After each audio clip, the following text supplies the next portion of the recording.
It's here, and I've got it. Sterzo Smart.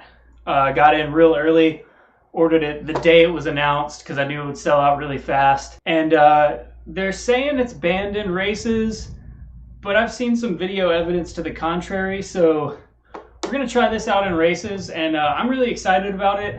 I know I always say it, but mostly race crits, mostly race cross, stuff where turning is very important. So I'm interested to see if I can put those skills to the test and what the implications are. I've heard that you can't move over on people side to side, but you can front to back. We'll try some stuff out and see what works, what doesn't work, what the anomalies are, and probably just ride around Watopia a little bit too.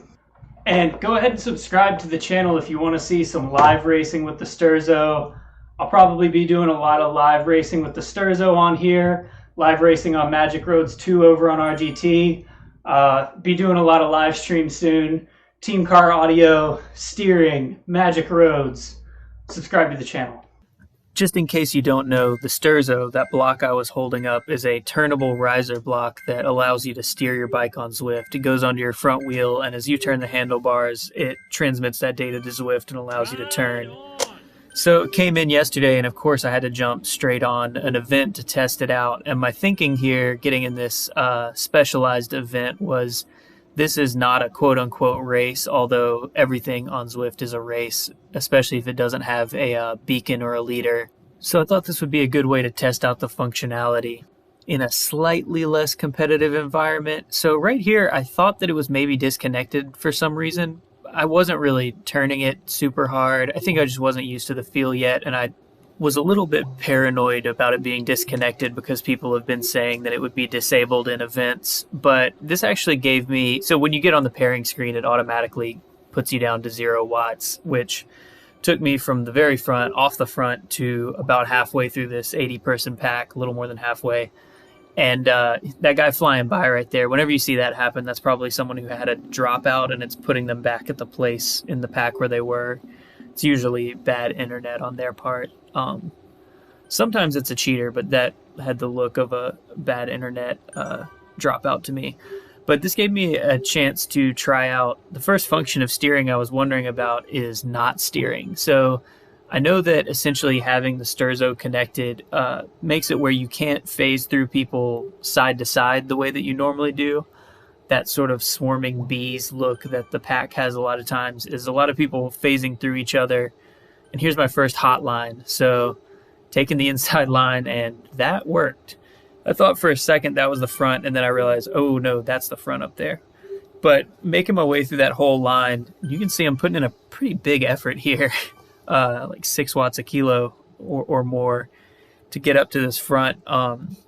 But going straight through that line without turning actually allowed me to test out the front to back collision detection, which I was worried about. I'd heard somewhere, this is kind of what I was out here to, I don't want to say myth bust, but just see what works and what doesn't work, is people were saying that the sticky draft is a little bit worse, which the sticky draft is when you are stuck behind someone and you have to put out like an inordinate amount of power for Zwift to understand that you want to go around them. I'd heard the sticky draft was a little bit worse, and I'd heard that maybe it was tough to get a draft kind of off to the side like I am right now. And I think there is some truth to that, and it'll be more true in bigger groups, I think, that with the Sterzo, because I can't go left into the group. You see everyone else kind of swarming around each other right now. I can't do that. I can't make those left-right turns. Even if I turn the bars left, it doesn't go anywhere. So that's me turning the bars right to see. Then I think I swing back left here and bump into somebody, and that's not going to let me back into the pack. Yeah, there it is. I bumped right into that guy. So you can't chop a wheel like you would in real life. I've seen other people streaming with it, and it is hard sometimes to find the draft and get totally lined up. I think that's just going to come with time, though, and getting used to how it feels and how it reacts. I think off the bat, you want to think that it's like full steering so that if you stop steering, it'll just keep going straight. But it's more like choosing a lane. I know everyone's saying that, but you choose your lane and then you're in the lane until you move back over. It kind of keeps you, like if you're all the way right, it's going to keep you all the way right on the road until you move back over left. So I think sometimes when people are trying to get right on the back of the pack, they're sort of overcorrecting. I was getting a lot of draft there, and you could see I kind of took a hot line around that corner and came a few wheels up in the pack, which was interesting. You see everybody's kind of swarming a lot around me, but I'm not really doing that swarming effect so much. I think that's going to be a difference of Sterzo and non-Sterzo riding. Is all of the non-Sterzo riders, the AI is like sort of snapping them together, drafting people who are doing similar wattage, kind of putting them together. And I'm not going to let these two guys sneak off the front quite this easy. I don't really know who's strong or what the deal is in this pack. And that guy, it looked like maybe that was a Sterzo move, right? Maybe I have like steering paranoia now because you don't know who has it. I would like some indication, like if someone is steering, maybe something pops up over their head, or I don't know, some kind of indication would be nice, I think. So I chose this because I thought it would be a slightly less competitive environment where I can kind of try out some stuff, try out some turning, but I knew people would also be going hard. There's always somebody who wants to go hard, so I could see what the competitive advantage and disadvantage would be of different techniques. And you can see we got a couple guys trying to sneak off the front again. Not going to let that happen. But this is also a course that I know really well. This is the Richmond course, but it's not the full UCI course. It really just cuts out the flat stuff on the far end. So it pretty much boils it down to this section by the water, and then the 3 climbs is pretty much the whole loop, which in my opinion is the good stuff. And that's also the stuff with the most turns. Libby Hill has a lot of turns. So it would be a good like condensed way for me to try out the Sterzo. And I'm not going to break down every second of these 2 races. I'm really going to condense them down to just the good Sterzo stuff and the interesting takeaways as far as that's concerned. So this is the left-hand turn before Libby Hill, and I'm taking a little bit of a hot line here just to see, kind of taking the inside, and it did get a little squirrely there. One thing I'm learning is kind of regardless of how the road is striped, and it makes a lot of sense here, but in other places where the road isn't striped with the double yellow line down the center, it looks kind of weird. You generally can't cross over that line or cross very far over it, and it's sort of like a USA cycling race in the sense that even if there is no yellow line, the quote-unquote yellow line rule is still in effect, meaning that you can't, if you're taking a left-hand turn, you can't apex it on the left. The middle of the road, what appears to be the middle of the road, is going to be the apex. And right here what I'm doing is I know that there's a really, really sharp right-hander in Libby Hill, and I want to take that on the inside, but I also want to get a little draft, so I'm trying to set myself up like just on the right shoulder of this group, because if someone gets over on that right side of me, they're going to cut off my hot line on the inside, and I'm not going to be able to take that turn quite as tight as I want to. So I'm trying to keep myself positioned just a little bit to the right, kind of the same way you would do like in an echelon. Yeah, see, I'm just adjusting over to the right here, because here comes this right-hand turn, and I'm not going to panic about that guy going off the front. This is the first of like 6 substantial climbs, and like I said, I'm really just testing things out. And there's that inside line, and now I'm going over to the left, and this is a good example. That's as far left as I can go, so the apex wasn't exactly where I thought it was there, and this is me, that swerving was me trying to get used to the overcorrecting thing, and I think I got better at it throughout the course of this event, and I'm going to put 2 together on this video, so you'll see me getting a lot better in the next one. So that's kind of the apex there, and then I'm going to go back right to straighten this out. My goal on a lot of these is really to use the lane changing to just like straighten the angle out as much as possible. And one of these, I'm not sure which, but I went back and looked. One of these 2 times up Libby Hill was my PR for the whole thing. So skipping ahead, I got a little bit of a working group here that we're 2nd and 3rd with this guy, and this shows it is like kind of tough sometimes when there's just one person to like line up perfectly to get in their draft. It was giving me a little bit of trouble there. Again, I think that's one of those things I'll get used to, but it's kind of there's advantages and disadvantages for sure to having the Sterzo, and one is like, normally in that situation when we're on a descent and I'm kind of collecting myself, if someone came over the top of me, and I was doing about the same speed as them, my avatar would just sort of naturally gravitate into their draft, and even if I don't get right in it, I'm going to center myself behind them, and then I can just do a couple of pedal strokes and I'm there. Whereas with Sterzo, I did have to think about it a little bit, and I did have to like correct and recorrect and try and line that draft up. So not a huge disadvantage, but just like an additional wrinkle, which I actually think is good. I think the more we can put that stuff together, the better. So top of the next climb, we still got a little group going here, 2 of us, and we're coming into this third climb. The space between these climbs, we were basically just working together. I didn't really do any wizardry with the Sterzo there. I didn't want to get too crazy with it. But right here, I am trying to straighten this line out. And this is another example you can see. So this road is striped like these are all travel lanes going the same direction. But because every course on Zwift you can ride both ways, all of that room over to the left, I can't go any farther left than this. So like if I wanted to apex that slight bend to the left, this kind of is the apex. So when you're trying to straighten out these lines, you got to remember that, because it basically won't let you run into oncoming traffic. Although I'd be interested to see, somebody else has a Sterzo, wants to try this. Let's find out what happens if we each get on the same road going opposite directions, and I steer as far left as I can and you steer as far left as you can. I wonder if we could ride through each other head on. We probably could. I mean, you see it happen on courses like London where there are people crossing over each other. I assume you would just float straight through that person. But so here's the front of the race. Found that guy. I could see the gap getting a little closer on that climb and went ahead and put it down a little bit to get up here.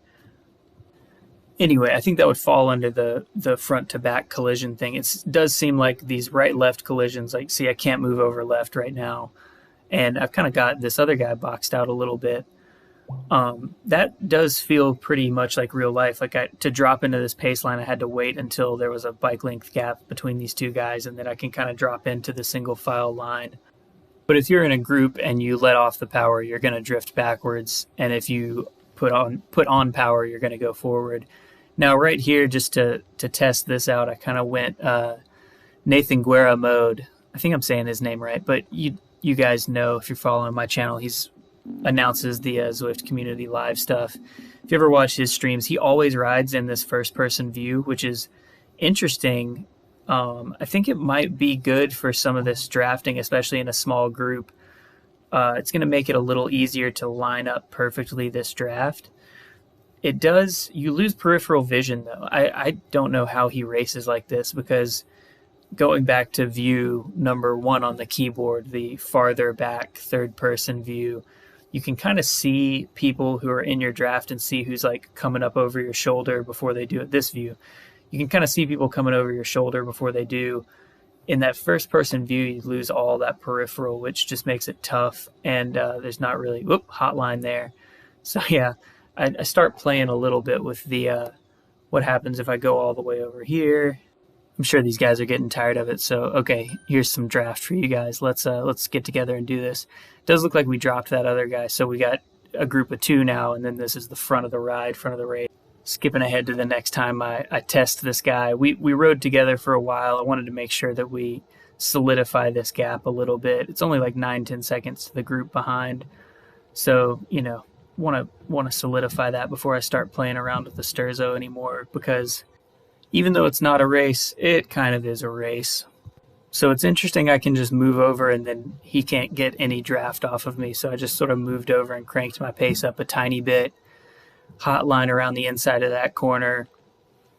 Just hold on to it. And I'm not doing any spectacular watts, but I just want to see if our gap kind of stays the same. And now you can see the little the nameplate thing on the bottom corner there. As I start to let him get back on, I look back and see where he is, and like, yeah, the gap held pretty much the same, and I wasn't doing crazy power.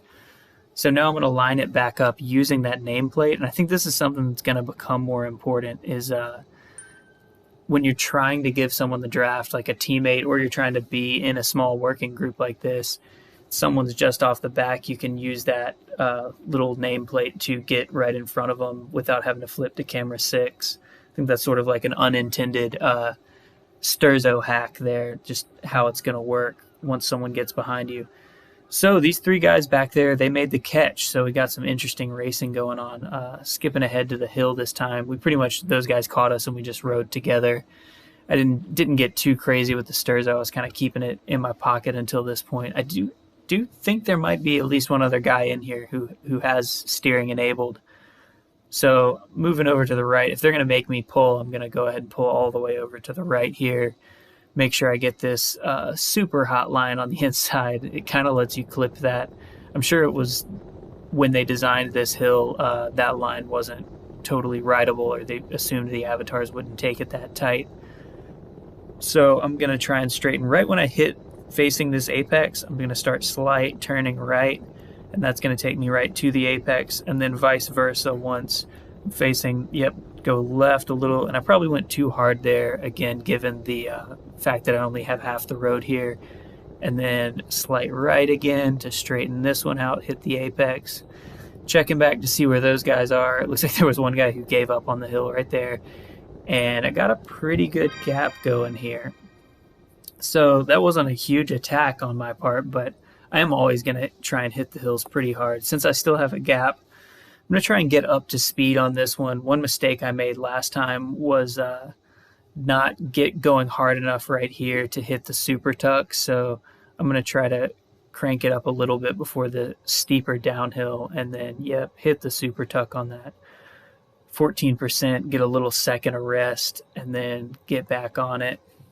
So checking back here, it looks like I've got the gap, and this was not the plan to go from this far out. I don't normally go this route, but sometimes you got to play the race as it comes to you, and it looks like I got the gap right now, and so I'm gonna test it. I'm gonna go for it. So I'm committing to this. This is the second of the 3 climbs of the last lap. So full commitment right here. Red numbers, featherweight power up. This one's pretty short, so I figure I can go pretty hard here and just keep that gap going out. 12 seconds seems like a lot, but that can be bridged really quick on Zwift, especially if 2 or 3 guys want to get up out of the saddle and they stay together like that. A few guys all sprinting around like 9 watts a kilo, kind of taking trades like that, can get going real fast on Zwift. So I'm going to speed it up through here. I wanted to show this full effort to show I'm not sandbagging it. I pretty much put it down all the way to the finish. 300 was kind of the goal. I was trying to sit right around 300, which is like 5 watts a kilo for me. So I'm speed scrubbing through here, checking back a few times, getting a little bit of recovery before I came into this final climb, and realizing I keep looking back like, do I have it? Are they coming?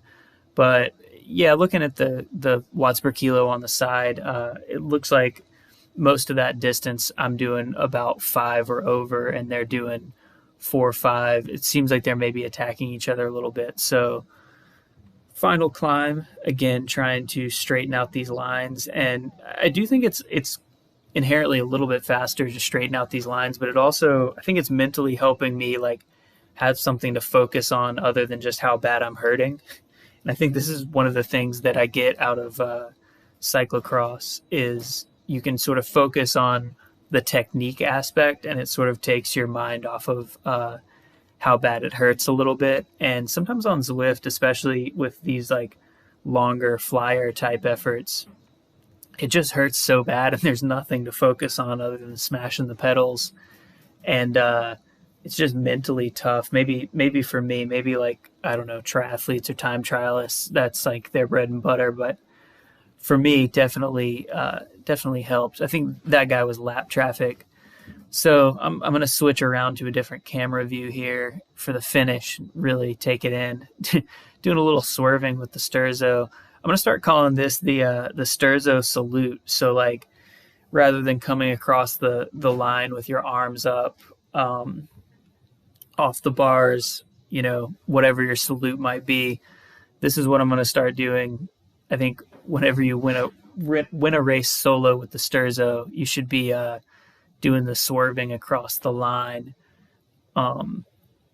This is the Sterzo Salute. I'm TM. I'm trademarking that.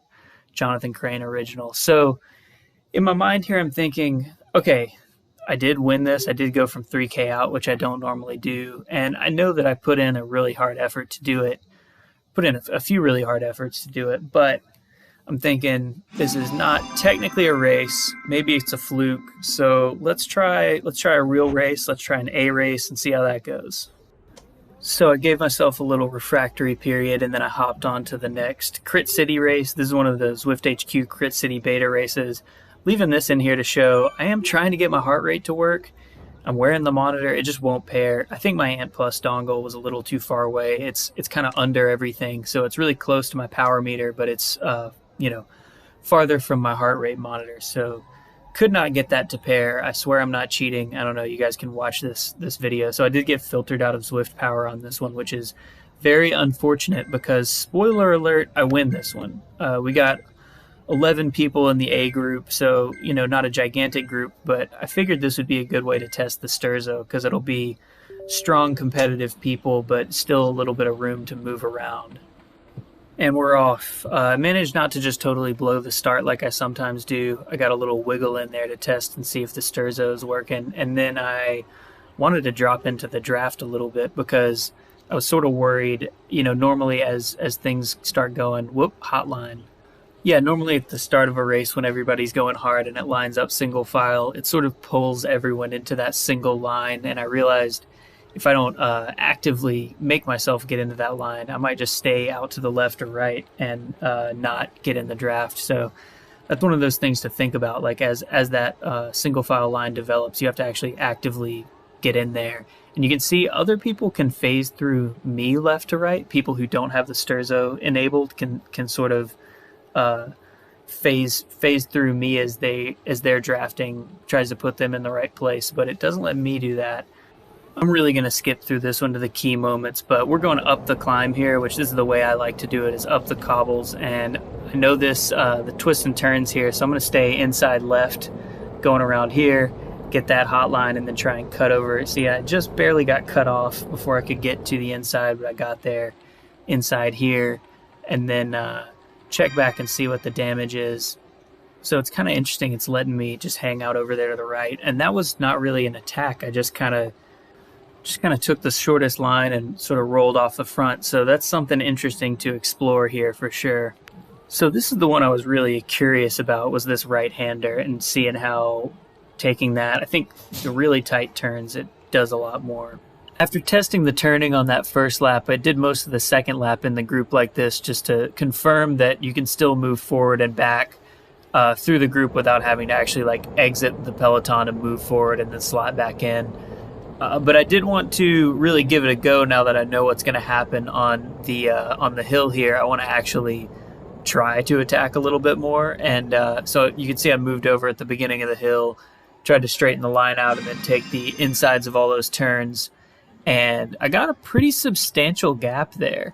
So this is still a exploratory exercise. I'm not going to commit to this, but it would be cool if I could split the group down a little. And you can see on the radar there, they're pretty strung out. There's one guy coming across to me. So I kind of hoped here it would be cool if one person got to me and then we could roll it, or, maybe half the group gets to me and I could just keep doing that down and down and down. I think they did all make it back on, but this is also the first time I had a clear line to try and straighten this whole thing out. So you can see him kind of going at each apex. See, that guy's taking the normal line, and I was kind of going apex to apex all the way through there, straightening that out, which it's weird because you would think you just have to point straight down the middle of it and then go, but you actually have to actively, quote unquote, change lanes as the course moves left or right. You have to sort of steer against it to keep that middle line. And I know people are complaining about the fact that it's lane changing, not like free steering. I actually think free steering might be really annoying. It's kind of hard to center back up, and I think it would make it really hard to draft if it were free steering, because you could be doing a hard effort and not turning your bars, and right here I would just run into the wall. I would have to both be matching everyone's watts and then also match their turning exactly. I actually think the way that Zwift has done it here, it makes the most sense, because you do have control over where you're moving laterally, but you also, if you're in a position that you like, you can just take your hands off the steering, not literally, but you can stop steering and it'll stay there. So sort of once you center yourself on the group, you can quit worrying about the steering until the next time you want to make a move laterally, kind of despite what the road is doing around you. Whereas with full steering, you would have to actually be like following the road the whole time. So each little bend in the road like this, I would have to be turning left, even if I wanted to just stay right in the draft. So I've got a feather here, and it's like, nobody's really doing anything. So I do want to animate the race a little bit. So moved all the way over, used my feather, got out to where I can apex this left-hander, then move back over and apex the right-hander, and just see what it does. I think my goal here every time up the climb was just to hit like 400 watts, which is like 7-ish watts a kilo for me. So like pretty hard, but it's not like a full sprint. I mean, it definitely hurts, but just to see what that does every time. And basically every time it's getting me a few second little gap here. I think after the first time how that played out, it's like everyone decided they're not going to just hit the alarm bells fully. They're going to bring me back as a group when this happens. But I am sort of taking the temperature of the group and realizing there's maybe like one guy who wants to make a go of it, wants to break away, but everyone else is sort of content to ride as a group and then contest a field sprint. So I'm also steering left, steering right. See, I'm steering right here to hit this apex and stop. And then I'm going to stay all the way right because of the 180 right-hand turn right here. So I'm kind of taking the temperature of the group and realizing a lot of these people, they're really content to just stay in the group, and they're not super motivated to break away or chase or whatever. And kind of logging that away in my mind at this point. It's still really early in the race to go for a full flyer. Like, I'm not totally committed to this, but I'm also not going to just give it back to them. So trying to ride, somewhere between like sweet spot and VO2 max this whole time.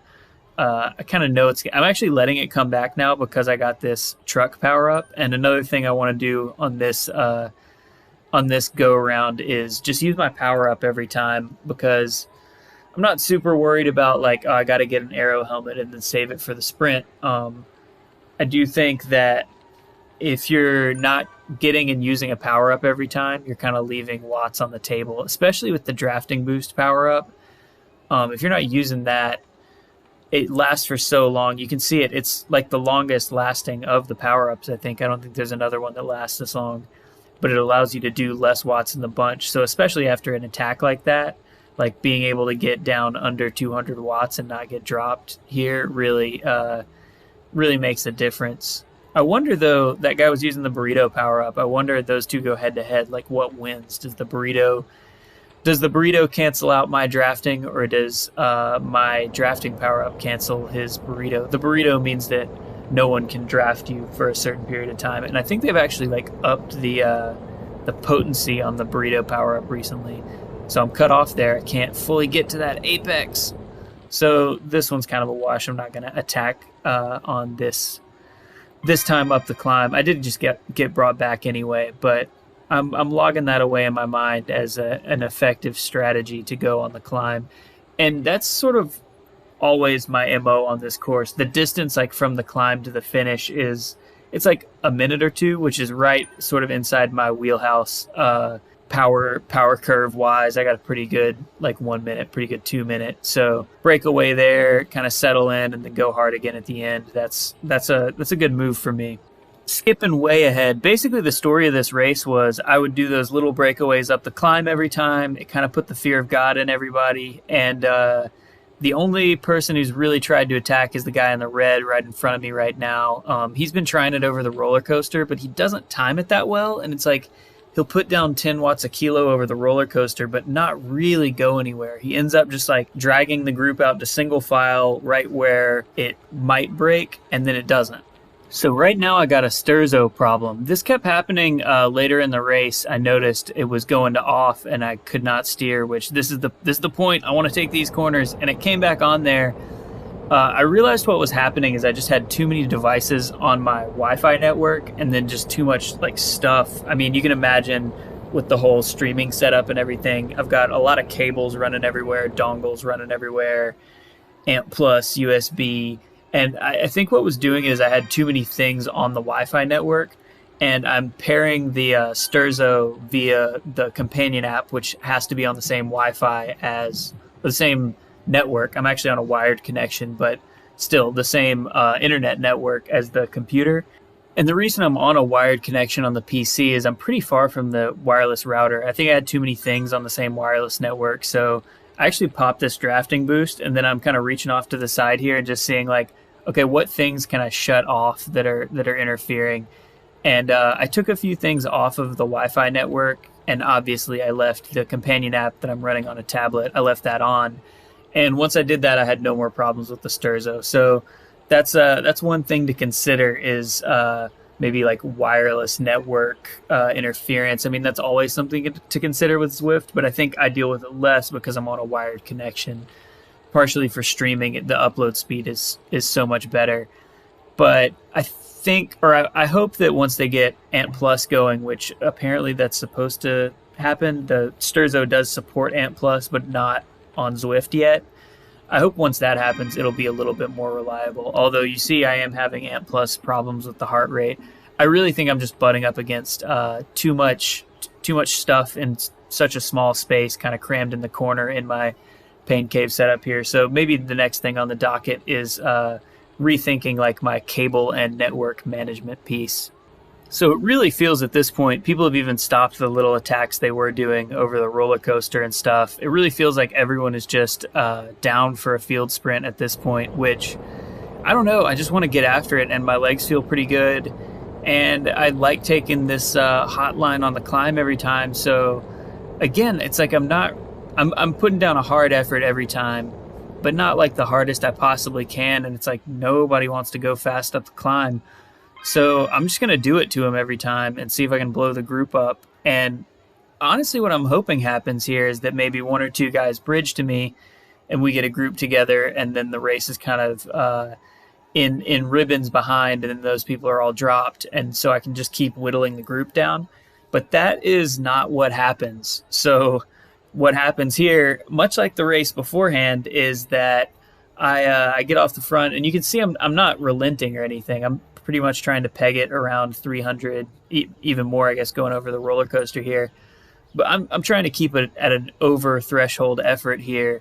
I'm not going to give it back to him easily, and it's like the gap just keeps going out and going out. If you look at the radar right now, you can see there's maybe like 2 or 3 that are kind of trying to chase, and then a few that are getting gapped off that group. But it's not like I got one big blob, and it's not like normally in this situation, you would see things string out single file, like one guy bike length, all the way back. And that's how you know the pack is going really fast. And they're just not, like, the gap is going out to me. So I was hanging on to this Aero helmet because it's Crit City. You assume it's going to come down to a sprint.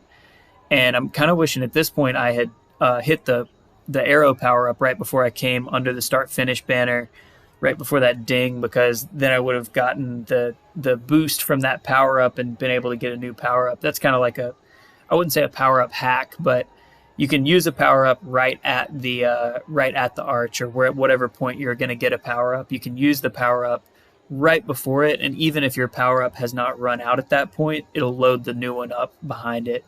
So you can kind of hang on to it right until that last second. And I realized after I heard that ding, I probably should have popped that.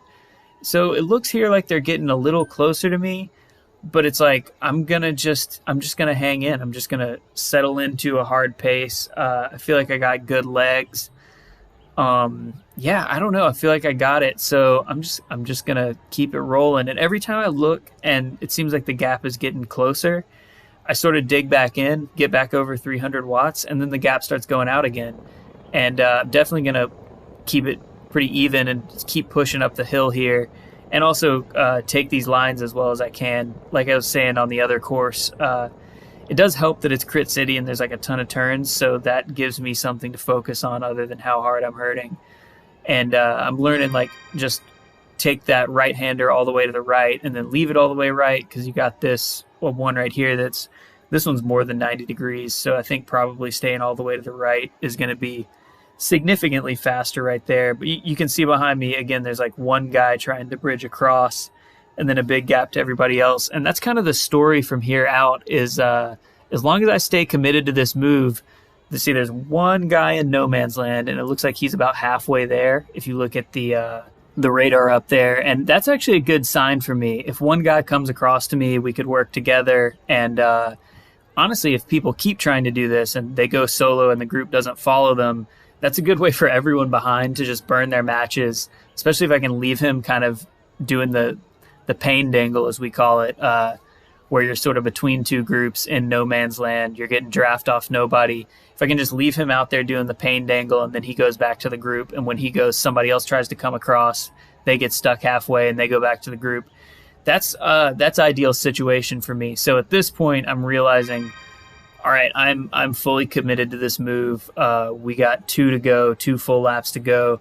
I went with about 3.5. Thank you, Meryl Smith, for the ride on there. Good timing. I needed some encouragement. It does look like that guy's getting closer, but I just stay committed to this move and just think about the turning. So like keep it all the way into the right here.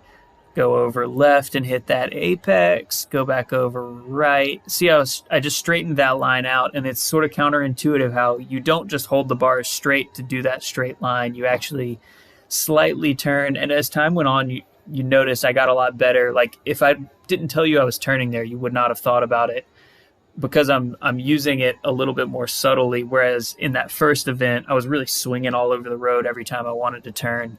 So I got smoother at that over time. My basic goal here is to just peg it around like 5 or over watts a kilo because I'm watching everybody behind me, and it seems like they're surging up close to 5 or maybe over 5 for a second, but no one is really holding 5 watts a kilo for a significant amount of time. And I know that I can do that for the allotted time. I'm always going to punch a little harder on the hill and then maybe back off a little bit on a section leading into the hill or anything that's a little bit downhill, just because that's where you're going to get the most bang for your buck.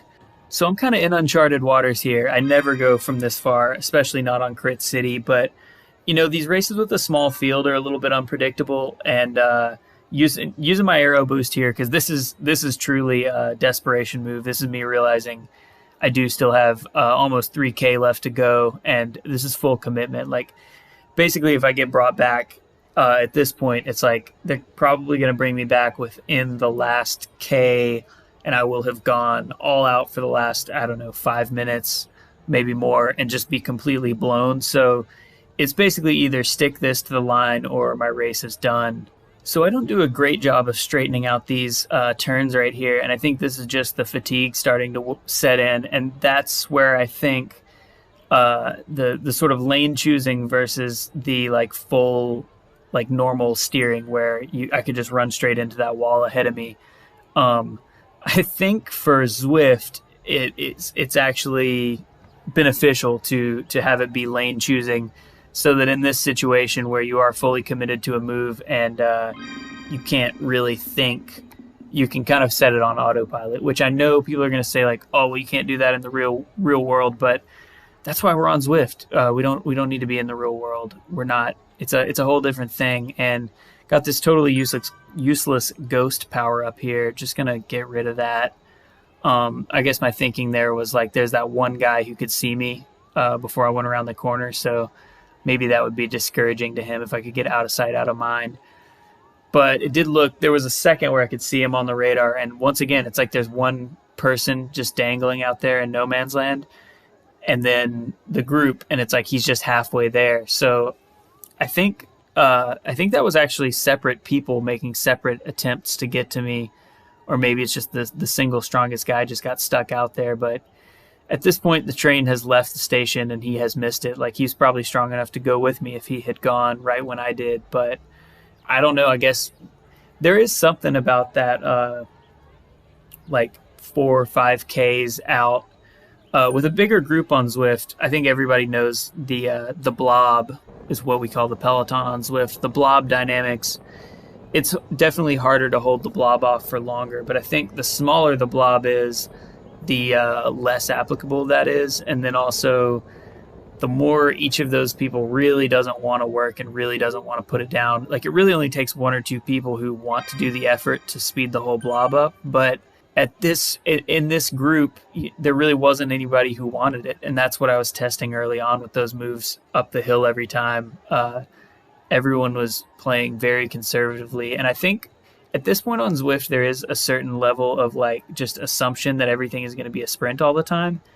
And here, I mean, look at me right now. That is not necessarily the case. So I think I caught, it's not like it's any one of these factors. It is like, it's all of it. It's the fact that I have the Sterzo. It's the fact that I have really good legs. It's the fact that the group is sort of unmotivated to chase. And also the fact that I caught them like, if you leave it too late and you try to do a move like this within the last 1 or 2K, everyone's going to try and stick it and everyone is going to stay on your wheel because there's that panic of like the race is almost over. I feel like I went sort of accidentally at the right time, and there was a little bit of the Sterzo Salute there back and forth. Kind of couldn't believe that I stuck that. So 2 races with the Sterzo steering. I don't know. What do you guys think? I'm actually excited to do races where everybody has one. This was really me, testing out, can you really use the Sterzo, and, what are best practices? So let me know if you guys have any more questions about it, what you guys think about it. I think it's fun. I think it's going to lead to more dynamic races on Zwift. Subscribe to the channel if you want to see some live stuff with the Sterzo. You can get in there and, I don't know, tell me to crash my bike or something. I'll also be racing on Magic Roads on RGT, as I said before. Look out for that. Thank you guys.